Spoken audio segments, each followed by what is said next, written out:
I was just at the Amazon office and they were like, is there some Shark Tank audition happening here? Because since morning we're getting all messages from all the brands. Every brand is in town. What's going on? I said, yeah, it's like the OG event. So I'm pretty excited to be here.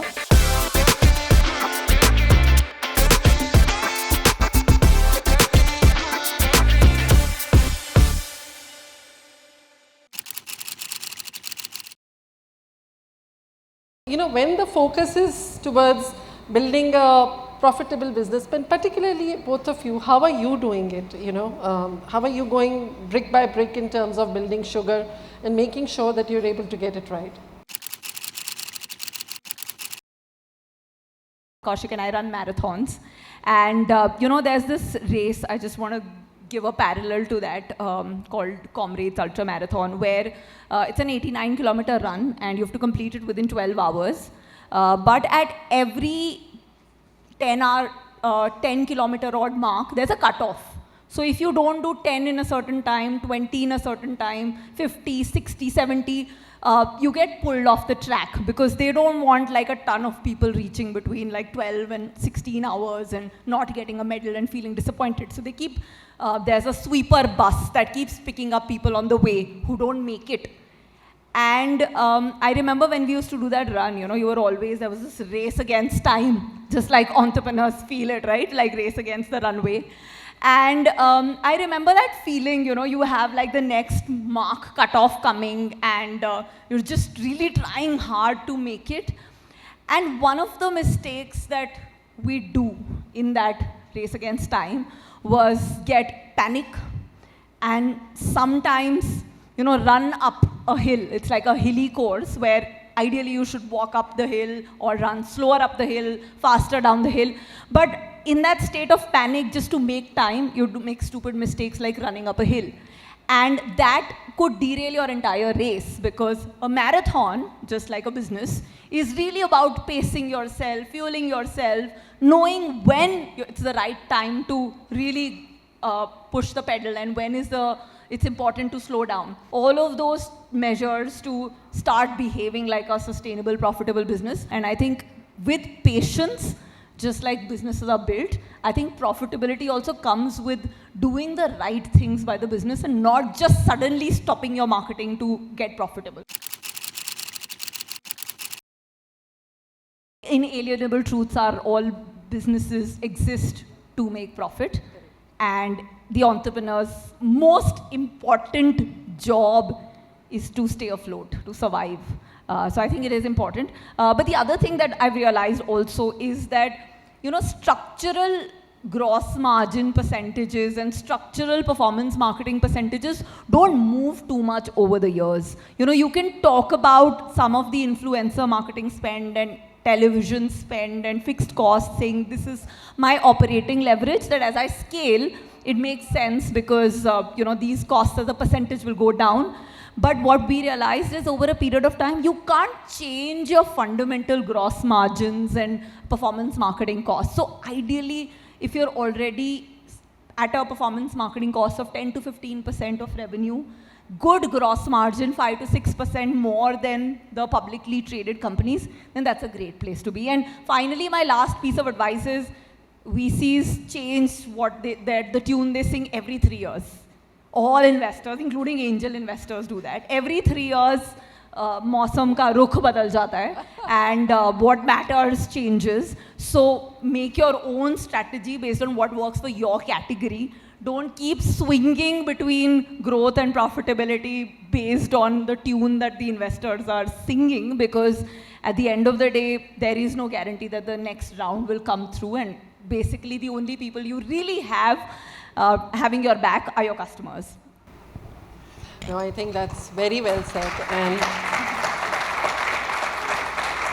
eventually all businesses are there to profit, and you know, that journey has to be done at some point of time. And it's so great that you've done it last year. So I know that's all green field for you from here on.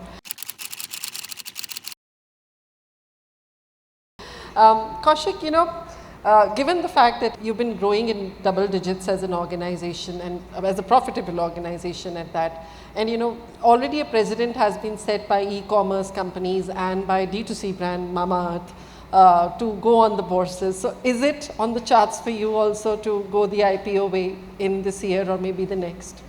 The narrative has been constant in that we definitely want to be a public company someday. I think the when part of it, we are getting better at deflecting those questions because we used to think, okay, it's a race against time. There's this concept of market garam hai. You have to list now. And till about a few years back, we didn't have any examples. Now we have such brilliant examples and we are learning every day. So one funny thing is when you catch, I caught one of the founders, in a lighter mood and said, so how is life as a public company? And they're like, yaar Kaushik, शादी का लड्डू पता है? I was like, what is ठीक है, पता है क्या है? Like, देखो जो खाए वो पचता है, जो ना खाए वो भी पचता है. Thanks, Kaushik. I was like, okay, explain. He said, see, I think as companies, it's a rite of passage. You have to get there to be once you've raised funds, you've scaled, you have investors who you have to give an exit to. So you either sell your brand to a larger company, or you plan the public route if you want to build it for the next couple of decades.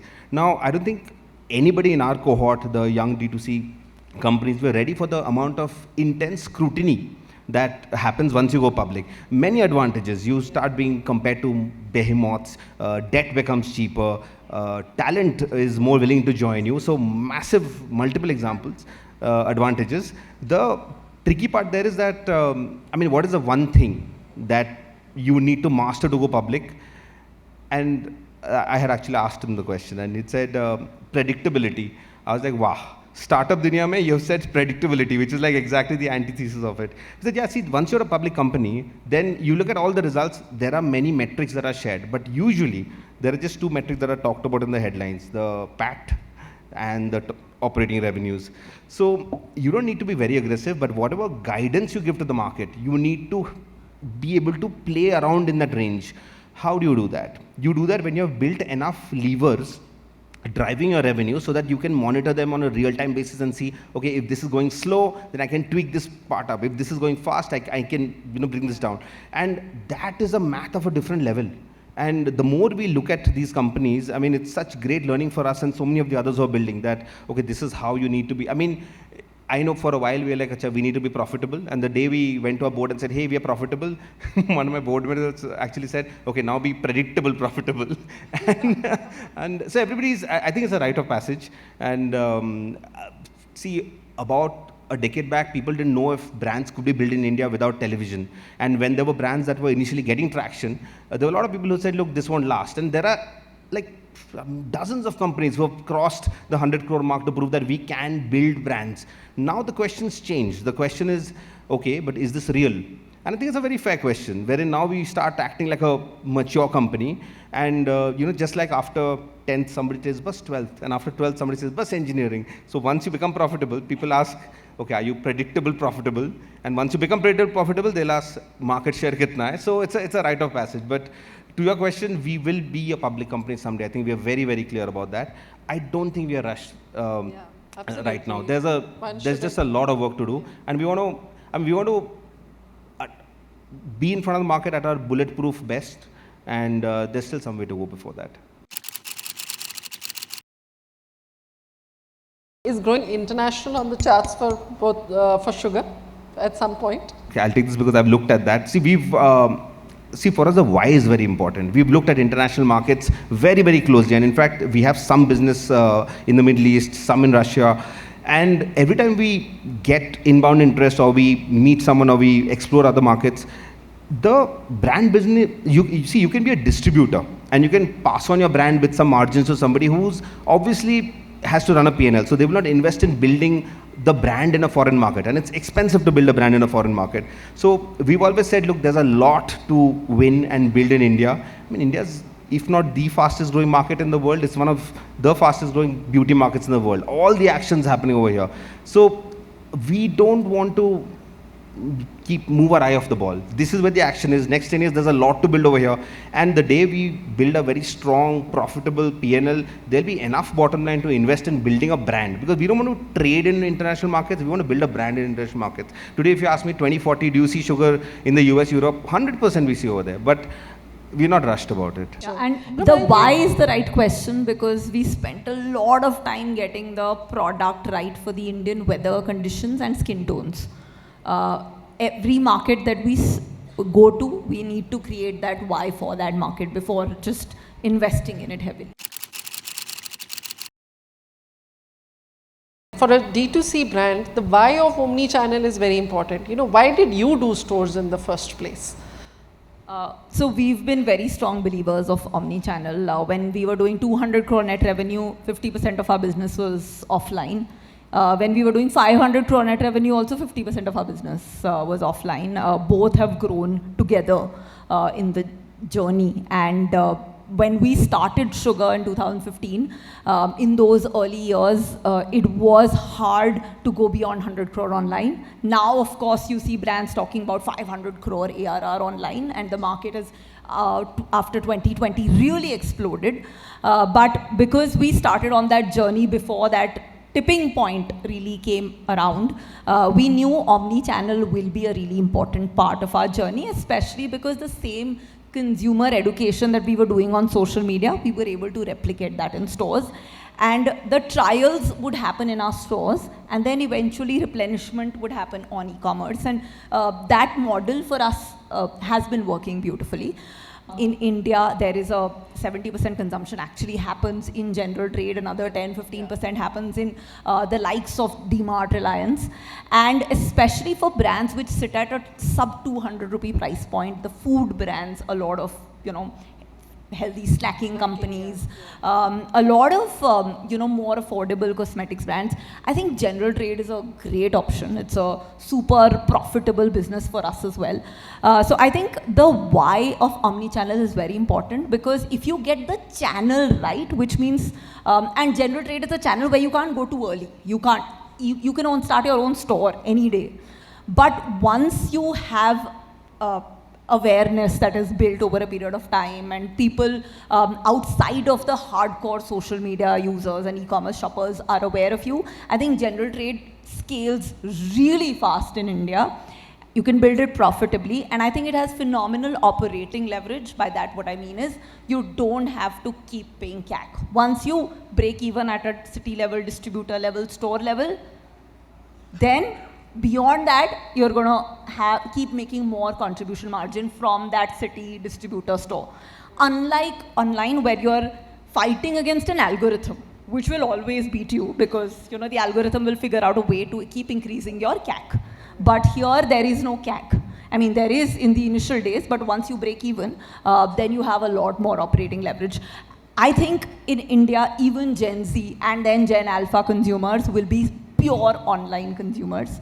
They will always have that feeling of going into stores, because in India, because of our weather conditions, you don't have too many entertainment options on weekends. So family entertainment happens in malls, it happens on the high street, which is why I feel that for most brands that really want to build 500,000, 2,000, 3,000 crore businesses in India, omni-channel is the future. But yes, going into it too soon can hurt your finances. But if you go at the right time, it's great. Sure. I think that's a brilliant strategy. So guys, general trade, don't leave it before you get into exclusive stores as well. Now you've done 3 seasons, I think, for Shark Tank. And do you see that there, particularly in the D2C space, there is too much of similar kind of brands who are coming, and differentiation is probably not as much as it should be. Now, when you think of this entire thing 5 years from now, we'll probably have companies almost, carbon copies of each other. So how can the differentiation come in or set in? So Ritu, I remember a couple of years back here, we were speaking about this, and I remember telling you that aap agar Amazon pe jaake search karo vitamin C serum, you literally have 4,000 search results. You go to page number 40, and there will be a exact same, those apothecary looking, glass bottles with a dropper, with a nice label on the 40th page. And today that number of search results is probably 8,000, right? There are 8,000 search results for vitamin C, and they all look the same, probably similar manufacturers. And I don't think the effort that's going into putting that bottle up, its picture up and selling it from a warehouse is what I call brand building. There is a glut, but I don't think that there is a lack of opportunity for brands in India. So I think it's important to recognize that India is a very vibrant ecosystem for brands, because suddenly you have from 150 million internet users about 10 years ago, you have 850 million internet users. On Instagram now we have 400 million users, which is incredible because Instagram is so great for building brands, storytelling. 19,000 pin codes can be serviced from just an Amazon ID sitting in one warehouse. I think that is and obviously our GDP has doubled, we're looking at the 5 trillion coming up soon. I think that opportunity in the next 10 years is unlike any other country, and there will be a lot of brands built, but not by just creating a Me Too product and just listing it. I think somebody needs to go out there and put it. The power of India is the diversity. And I feel that if there are brands that stay away from angel or VC funding, because that's very important, and take some of these routes, I think there'll be at least 100 crore plus luxury brands that can come out of India in the next 20, 30 years because of the kind of luxury shopping that we're seeing. I think there can be at least 100 brands which are made in India but for the world, pure export oriented, but they'll never get VC capital because VCs are betting on the India story. So that's not a VC fundable business, but there's an opportunity. So I think that the glut is really around all the investing that including people like us are doing in D2C brands, because that is resulting in a lot of, investing in just purely CAC on Google and Meta. And that doesn't help anybody. That doesn't help the ecosystem, because what's happening now is that there are companies sitting at less than 100 crore revenue with minus 40% contribution margin 3, which is your post ads before fixed costs. That's, I don't think that's brand building. So I think that, it's important to get the why right, because there's a lot of opportunity using Instagram, YouTube, e-commerce to build authentic brands for specific consumer needs. But your why should be very real to you, and it should not be the opportunistic bet that can get an investment. So, towards the, she deserves an applause to actually say it out loud, because I don't see anybody going out and pointing this out to the market very often. Vineeta, more number of startups coming to you and meeting you at Shark Tank and otherwise also as an investor. Are you sort of looking at more investments in times to come, both of you, in terms of, looking at investing in small startups, D2C brands? A lot of people meet us with a lot of expectations, but we do a bulk of our investing through Shark Tank, primarily because हमारे पास ना इतना पैसा है ना इतना time है. And if you even try to spend an hour or two with a company, because they're such interesting businesses and there's so much problem solving in a quarter, there's just so much you can do.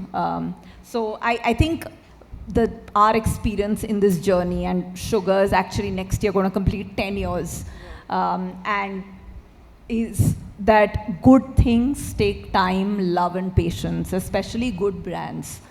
So think long term, think decades, because India is a great story to be in. Don't run out of money, and just do right by your consumer, and don't be in a rush. Funding mile na mile, consumer is always going to have your back if you create something great for them. You've got a good product, yeah, absolutely. Any final words from you, Kaushik? No, I just want to take a minute to thank the organizers and you especially. I have been to this event once earlier. It's mad. It's insane. The number of, from the minute I stepped in, the number of faces, like I haven't met them in ages. It's just amazing how this event is like a magnet for everybody who wants to learn and just catch up. It's a very warm and friendly event, so thank you for that. It's a No, thank you so much. And I think it's only become the event, the OG event, as you said. It's only because, you know, you've always supported us and come to us and talked to D2C brands. There's just so much entrepreneurial journey which is taking off in India. And I think thanks to you coming and sharing about yours and encouraging them that this is possible. So thank you very much indeed for joining us here tonight.